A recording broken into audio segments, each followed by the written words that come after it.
Praise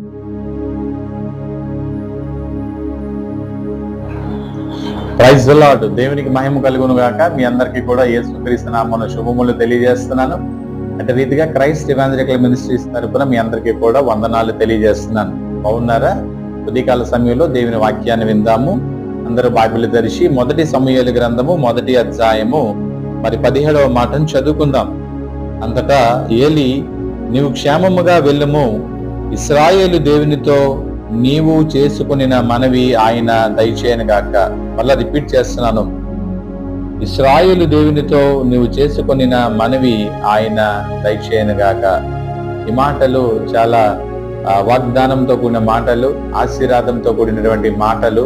మన జీవితాల్లో కూడా దేవుడు నెరవేర్చాలని ఈ మాటలు ఈ ఉదయకాల సమయంలో దేవుడు మనకు తెలియజేస్తున్నాడు. జరిగినటువంటి వాస్తవం మనందరికీ తెలుసు. ఎఫ్రాయిము మన్యమందు ఒక వ్యక్తి ఉన్నాడు. ఆయన పేరు ఎల్కానా. ఎల్కానాకి 2 భార్యలు ఉన్నారు.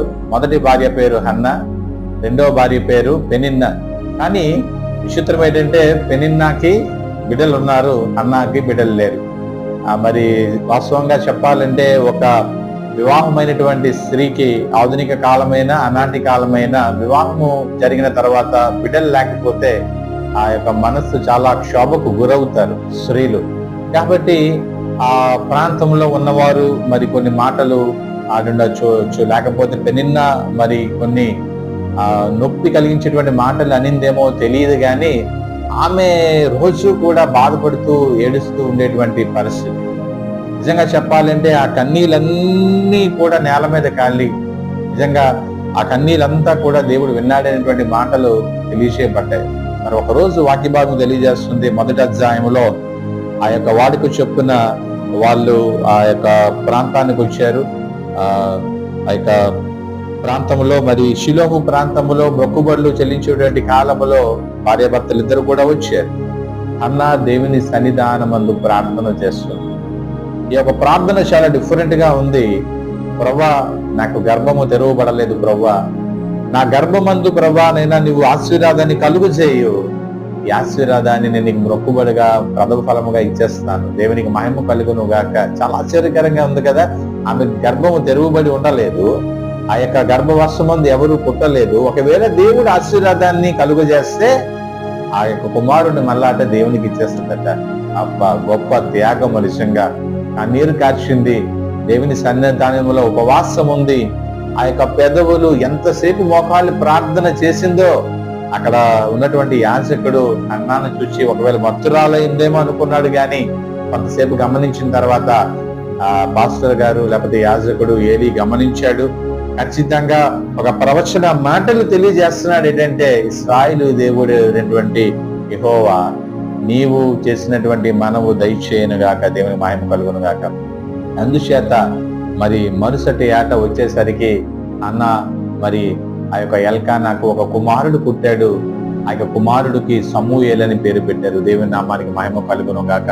ఇది ఎంత గొప్ప ఆశీర్వాదం అని అంటే, అన్న ఏమని అంటుందంటే, నా గర్భము తెరువు చేయు ప్రభువా, నాకు పుట్టబోయేటువంటి కుమారుడిని నీ యొక్క సేవకే అప్పగిస్తాను. నిజంగా నేను చెప్తాను, అది గొప్ప త్యాగము. అన్నా పట్ల దేవుడు గొప్ప ప్రణాళిక ఉన్నాడు. నిజంగా సమూయేలు అనేటువంటి ఒక వ్యక్తి గాని, లేకపోతే ఆనాటి ఇశ్రాయేలు ప్రజలను పరిపాలించేటువంటి ఒక ప్రవక్త గాని, న్యాయాధిపతి గాని, ఒక లీడర్ గాని లేడు. అందుచేత దేవుడు మొట్టమొదటి హన్నాన్ని మరి ఎంచుకున్నాడు.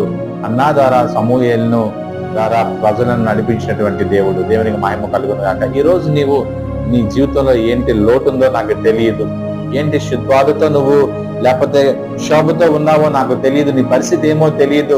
ఒక కన్నీటితో ప్రార్థన చేయు, దేవుని మందిరంలో వెలిపించు, దేవునికి ఒక కమిట్మెంట్ ఇవ్వు. ప్రభువా, నీవు చేసినటువంటి ఆ యొక్క మేలులలో నేను ఇది ప్రభువా మొక్కుబడిగా చెల్లిస్తానని నువ్వు ప్రార్థన చెయ్యు.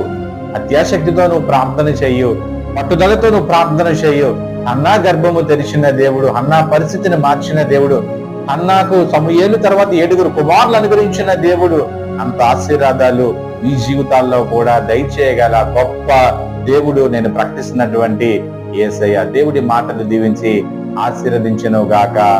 నీవు దేవుని చేత దేవునితో చేసేటువంటి మనవులు ఆయన విని నీకు ఆశీర్వాదాలు కలుగు చేయను గాక. ప్రార్థన చేసుకుందామా? పరిశుద్ధుడు, మహాగణుడు, మహోన్నతుడు, సర్వశక్తి గల యేసయ్య వందనాలు. ఈ సమయంలో మరొకసారి ప్రభా నేను మా ముందు హన్నా నుంచి హన్నా చేసినటువంటి కన్నీటి ప్రార్థన, పట్టుదల ప్రార్థన ప్రభా మీ సన్నిధానం అది చేరింది ప్రభా. హన్నా పరిస్థితిని మార్చారు, హన్నా గర్భాన్ని తెరిచారు, హన్నా గర్భమందు సమూయేలు, ఇశ్రాయేలు నడిపించావు ప్రభా, వందనాలు. ఈ సమయంలో కూడా అనేక మంది ప్రభా మీ సన్నిధానం అనేకుల తరపు నేను ప్రార్థన చేస్తున్నాను. ఎవరికి ఎటువంటి అవసరతలు అక్కర్లున్నాయో యేసు నామములో వాటన్నిటినీ ప్రభా మీరు దయచేయబడిన గాకానే నేను ప్రార్థన చేస్తున్నాను ప్రభా. మీరొక్కల మాత్రమే ప్రభా మా మనవి ఆలకించి మా మనవులకు జవాబు దయచేయగల గొప్ప దేవుడు ప్రభా. యేసు నామములో ప్రభా ఈ మేలులు పొంది నమ్ముచున్నాము తండ్రి. ఆమేన్.